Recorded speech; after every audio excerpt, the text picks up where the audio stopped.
Okay, so for the past couple months, I've been working on a number of projects, most of them being client work. But between them, I take little breaks and I begin to do work on some of my own stuff, mainly my American Light Infantry helmet. This is a leather one. There's really not a whole lot of information out about them, so bear with me. So it's, like I said, made from leather. You got the bowl, you got the fin with the mohair, you got the brim, you got the turban.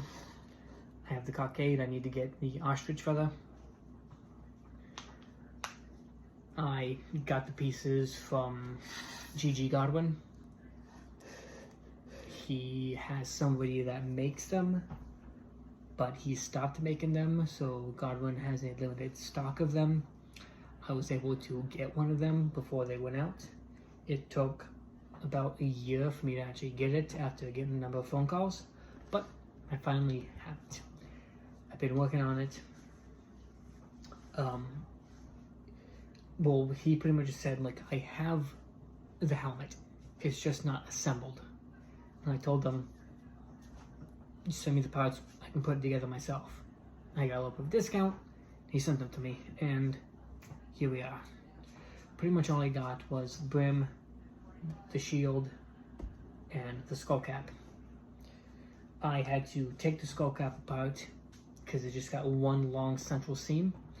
I had to take that apart, add the fin for the mohair, put it back together, put the brim and the shield on.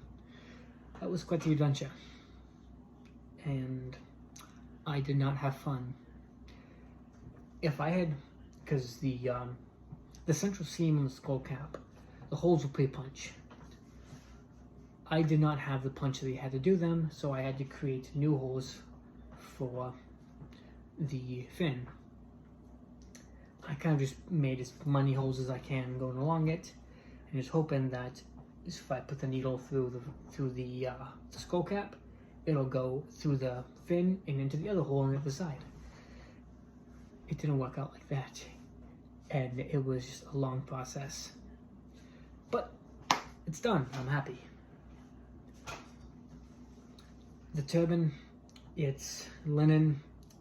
I went with a buff linen.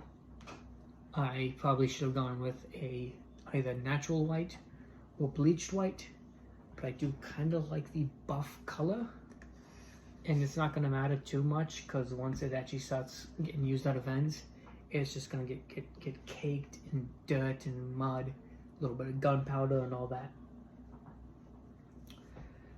The mohair is bleached horsehair.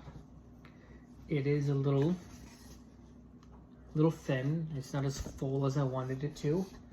Pretty much what I did was I got a strip of linen, put a strip of hot glue on, put the horsehair between it, and sandwiched it in. So the glue was holding the hair in place. I put the hair and the linen in between the two leather pieces and sewed them together.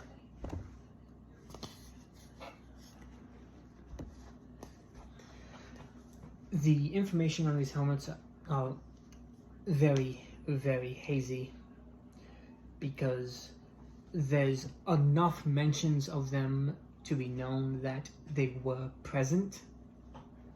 Maybe not as common as the felt caps. For the 2nd Hampshire, we know that we had a mix of felt caps and leather helmets.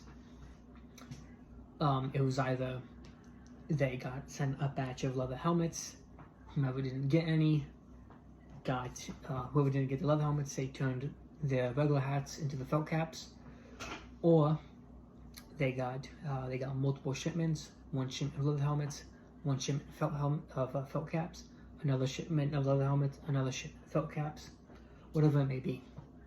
All we know is that there was a mix of the two. The exact details of this, you will see different variations of this. There's really no real period image or depiction of it, aside from 2 questionable John Trumbull paintings. two, two to be exact. At least that I've seen. They were both of the surrender of Yorktown. You've probably seen one variation of it where one line you have all of the American officers, one line with all the French officers, and in between them is Washington and his staff talking to Cornwallis and his staff about the surrender of Yorktown. John Trumbull painted this 3 times. The first one, I may be getting my dates wrong, was I believe 1779, so not too long actually after the surrender of Yorktown, within the same decade. So I believe that this is probably the closest we're gonna get. Like, what's depicted in that is gonna be the closest we're gonna get to what these helmets look like. But the problem is that although it's a great painting, very well done, it's still lacking the details we need to get a good, thorough image of these helmets, because the black just kind of begins to fade in with each other. There are marks, like white patches, whether that's actual chevrons or trims, or just the sheen and light reflecting off of the polished leather, kind of like what this is right here. We don't know. Again, it's lacking those details. He painted this again in 1820, but we cannot rely on that because the light infantry officers are now wearing top hats and tailcoats. Obviously not something that was worn back then. This is clearly artistic licensing, where he said, wouldn't it be fun if I painted this historical event with these people in modern clothing?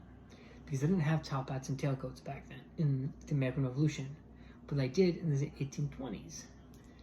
It's kind of like how today you see like George Washington as a modern army general, stuff like that, painting painting historical figures or historical heroes in modern fashion. This is a way to intrigue the interest of viewers. That's what I believe this was.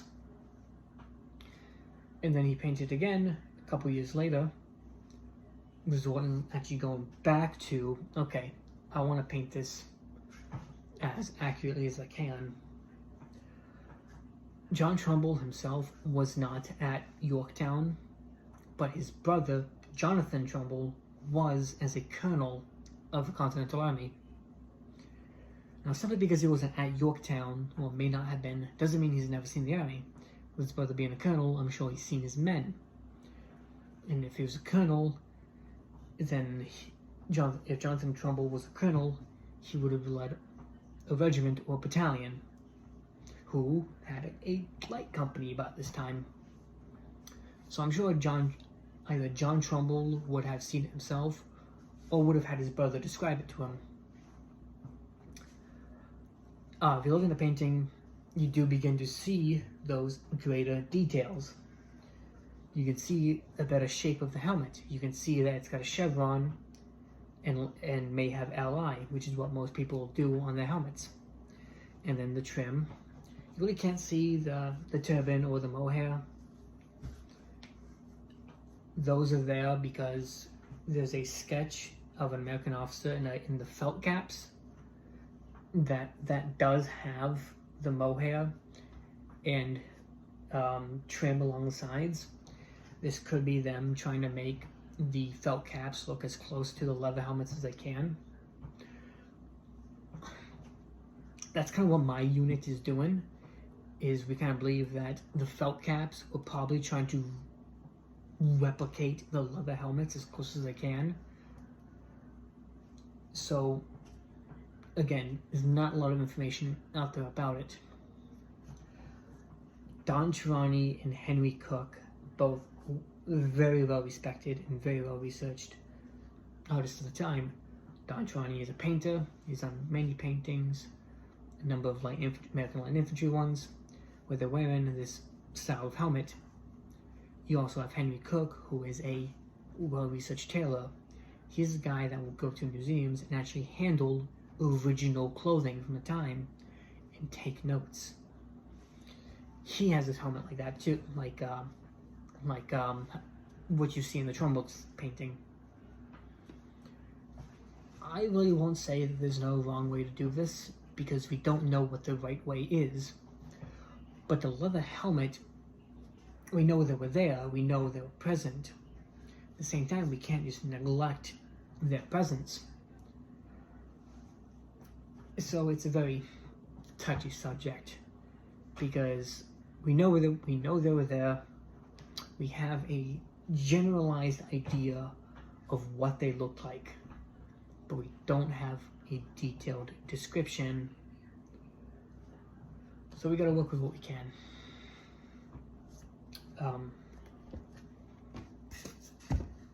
So, thank you all for watching. Hope you enjoyed. I'll see you in the next one.